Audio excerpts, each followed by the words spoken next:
Hello students, good morning. So we are discussing our second chapter, that is natural resources. In this unit we will discuss about the renewable and non-renewable natural resources and associated problems of forest, water, mineral, energy, land and food resources. We will also study the case studies and most important part, that is conservation of resources. Okay, in first slide we discuss about the points which is related to our second chapter. Okay, so what do you mean by resources? Resources means काय? So resources means 5M: man, machine, material, method, money. Okay, so natural means related with nature. Okay, so the natural resources are the components of atmosphere, hydrosphere and lithosphere which can be drawn upon for supporting life. Okay, so man has become the most dominant animal in the biosphere today. The early human was a nomad and he spent a lot of time in search of food. He was close to the nature because his existence depended directly on the major natural resources like forest and wildlife.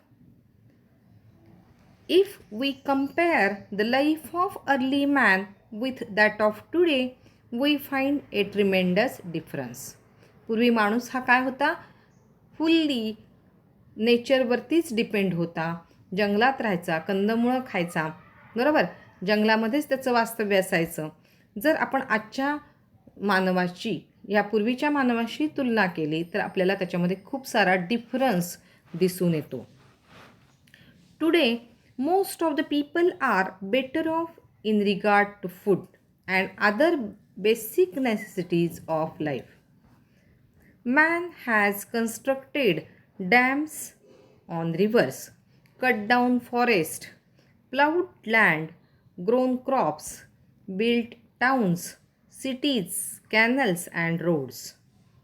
No doubt, all these developments have made his life easy and comfortable, but in the process, he has altered his environment, often short or even damaged it. For greater comfort and security, man consumes a large amount of material and energy than does any other organism. माणसाने काय केलं? स्वतःच्या सुखसुविधा निर्माण करण्यासाठी निसर्गाची फार मोठ्या प्रमाणावरती हानी केलेली आहे. त्यांनी काय केलं? नद्यांवरती धरणं बांधली, जंगल तोडले, त्यानंतर शेतं नांगरली आणि पिकं उभी केली, शहरं बांधली, मोठमोठे वसवली शहरं, कॅनॉल बांधले, रस्ते बांधले आणि स्वतःचा विकास केला. पण हा स्वतःचा विकास करत असताना, स्वतःचं लाईफ कम्फर्टेबल बनवत असताना त्यांनी निसर्गाची मात्र अपरिमित अशी हानी केलेली आहे. जास्तीत जास्त कम्फर्ट मिळावा, जास्तीत जास्त आराम मिळावा, जास्तीत जास्त सिक्युरिटी मिळावी, सुरक्षितता मिळावी म्हणून काय केलं? माणसाने खूप मोठ्या प्रमाणावरती ऊर्जा आणि बाकीचे निसर्गातले स्रोत खूप मोठ्या प्रमाणावरती वापरले. Today, there is a clear evidence of man-induced harm in many regions of Earth, such as the dangerous level of pollution in water, air and soil, the disturbances in the ecological balance of the biosphere, and destruction and depletion of irreplaceable natural resources. There is, or therefore, need to identify the areas and causes of degradation of environment that have occurred over the years so as to take necessary steps to preserve the heritage of mankind and live in harmony with the environment. बघा काय केलेलं आहे की माणसाने स्वतःचा विकास करत असताना खूप मोठ्या प्रमाणावरती water pollution, air pollution, soil pollution केलेलं आहे. प्रदूषणाने अत्युच्च पातळी गाठलेली आहे. आपण तर पाहतोच की मध्यंतरी तर दिल्लीमध्ये काय होतं की वाहनांसाठी समविषम तारखेचं चालू केलं होतं त्यांनी. वाहनं दिवशी काही वाहनं आणायची, विषम दिवशी काही वाहनं आणायची. काय झालं होतं की एअर पोल्युशन खूप मोठ्या प्रमाणावरती तिथे झालेलं होतं. म्हणजे काय आहे की स्वतःच्या सुखसुविधांसाठी काय झालेलं आहे की माणसाने काय केलेलं आहे की खूप मोठ्या प्रमाणावरती हे प्रदूषणाची लेव्हल गाठलेली आहे आणि सगळा इकॉलॉजिकल बॅलन्स हा पण काय केलेला आहे फार मोठ्या प्रमाणावर त्याच्यावरती ढवळाढवळ झालेली आहे. आता कालचंच उदाहरण पुण्यामध्ये गेले 2-4 दिवसाच्या फरकाने 2 गवे येऊन गेले. हे आपण पाहिलं. पहिला गवा तर बिचारा मारला गेला. दुसऱ्या गव्याला आपण काय केलं की सुरक्षितपणे परत जंगलामध्ये पाठवलं. म्हणजे काय आहे की माणसाने इकॉलॉजिकल बॅलन्समध्ये पण काय केलेलं आहे, ढवळाढवळ केलेली आहे आणि प्राण्यांना पण काय केलेलं आहे, डिस्टर्ब केलेलं आहे. तर आपल्याला काय करायचं आहे की what are the causes we have to identify. आपल्याला आयडेंटिफाय करायचं आहे की काय कारणं आहेत की एन्व्हायरमेंटचं एवढं डिग्रेडेशन का झालं आणि त्याच्यासाठी ते एन्व्हायरमेंट प्रोटेक्ट करण्यासाठी, प्रिझर्व्ह करण्यासाठी आपण कोणकोणत्या नेसेसरी स्टेप्स आपण घेऊ शकतो आणि आपण आपल्या निसर्गाला, आपल्या पर्यावरणाला वाचवू शकतो, हे आपल्याला काय करायचं आहे, आयडेंटिफाय करायचं आहे. For a sustainable environment developments, conservation and management of natural resources is very necessary. लक्षात आलं. म्हणजे मेन ऑब्जेक्ट काय आहे आपलं नॅचरल रिसोर्सेस हे शिकण्याचं की काय कशामुळे आपण पर्यावरणाची एवढी हानी झालेली आहे आणि हे प्रोटेक्ट करण्यासाठी आपण कोणत्या नेसेसरी स्टेप्स आपण घेऊ शकतो हे आपण याच्यामध्ये पाहणार आहोत. ओके. आता फर्स्ट आहे natural resources.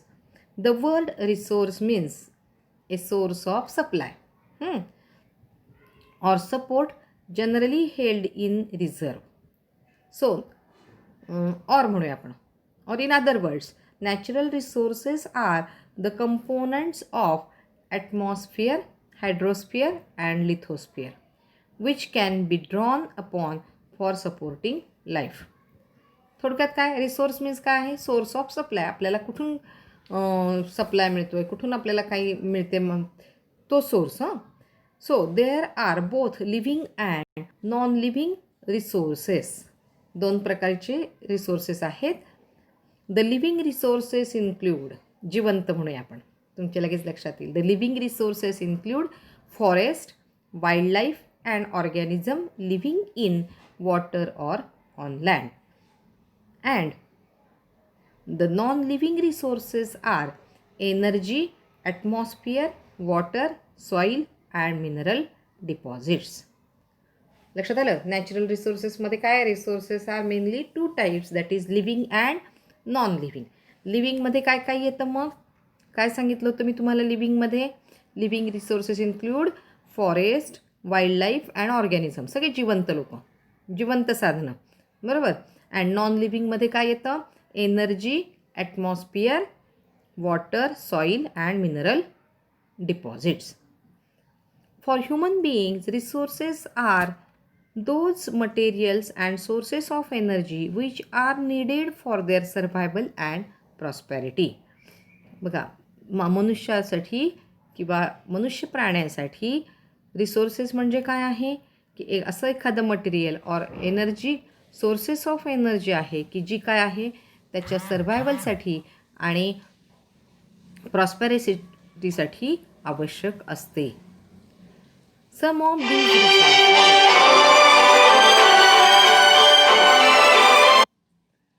of these resources are found in abundance while others are found in limited quantities, and that too in some restricted parts of our land or the ocean. आता ही natural resources आपल्याला कुठे सापडतात, तर ही काही limited क्वांटिटीमध्ये आपल्याला सापडतात, काही जमिनीत सापडतात, काही समुद्रामध्ये सापडतात. आता काय आहे, the natural resources are essential for civilised living, prosperity and welfare.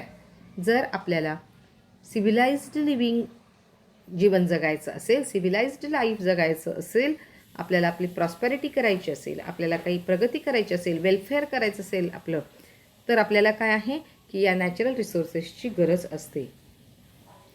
This is partly because of the tremendous increase in population and partly because there is insufficient realisation that the resources will be exhausted one day or other. का अभ्यास करायचा natural रिसोर्सेसचा? तुम्ही बघता की population काय होतं आहे की खूप मोठ्या प्रमाणावरती त्याच्यामध्ये ग्रोथ होती आहे. असा एक दिवस येईल की ही नॅचरल रिसोर्सेस सगळी संपून जातील, पृथ्वीवरती ती काहीही राहणार नाहीत. Industrial and technological progress is also responsible for the overuse of resources. तुम्ही बघितलं, एखादी इंडस्ट्री जर उभी करायची असेल तर आपल्याला शेकडो एकर जमीन लागते. नुसती जमीन लागून भागत नाही, तर त्या जमिनीवरती असणारी झाडं झुडपं ही सगळी नष्ट होतात. तिथं वेगवेगळी मशिनरी आणली जाते, तिथलं सॉईल पोल्युशन होतं, वॉटर पोल्युशन होतं, बिल्डिंग बांधण्यासाठी एअर पोल्युशन होतं. लक्षात आलं? म्हणजे काय आहे की टेक्नॉलॉजिकल आपल्याला प्रोग्रेस होत असते, पण त्यामुळं काय होतं, आपला हा इकॉलॉजिकल बॅलन्स मात्र डिस्टर्ब होत असतो. We should therefore know what are our natural resources are, what are their uses, and how judiciously we can make use of these resources and conserve them. आणि म्हणूनच या चॅप्टरमध्ये, in this chapter we will learn about the various types of natural resources and how we can conserve it. Careful and planned use will no doubt increase the lifespan of our resources. मग आपण काय कसं careful त्याचं use करायचं आहे, आपण काय precaution घ्यायची आहे. मी तुम्हाला सांगितलं you are all young generation, आणि आत्ताच जर तुम्हाला आपण शिकवलं, तुम्हाला सांगितलं, तर तुम्ही काय करू शकता, चांगल्या पद्धतीने एन्व्हायरमेंटचं प्रोटेक्शन करू शकता. For this it is necessary that we are able to explore our natural resources and estimate their reserve. Modern technology made scientific exploration of natural resources possible. आणि म्हणून काय केलेलं आहे की या मॉडर्न टेक्नॉलॉजीमुळं हे सगळं पॉसिबल झालं आहे. बट बिफोर दॅट तुम्हाला समजून सांगितलं तर पाहिजे की आपले नॅचरल रिसोर्सेस काय आहेत, आपण त्याचं कॉन्झर्वेशन कसं केलं पाहिजे, आपण एन्व्हायरमेंटचं प्रोटेक्शन कसं करू शकतो, what are the different ways to protect or to conserve our environment is very much essential. आणि म्हणून काय केलेलं आहे की युनिव्हर्सिटीने, आपल्या कॉलेजने हा एन्व्हायरमेंट अवेअरनेस हा एक स्पेशल सब्जेक्ट तुम्हाला अभ्यासाला दिलेला आहे. ओके, आपण इथे थांबूया. Next point will be discuss next lecture.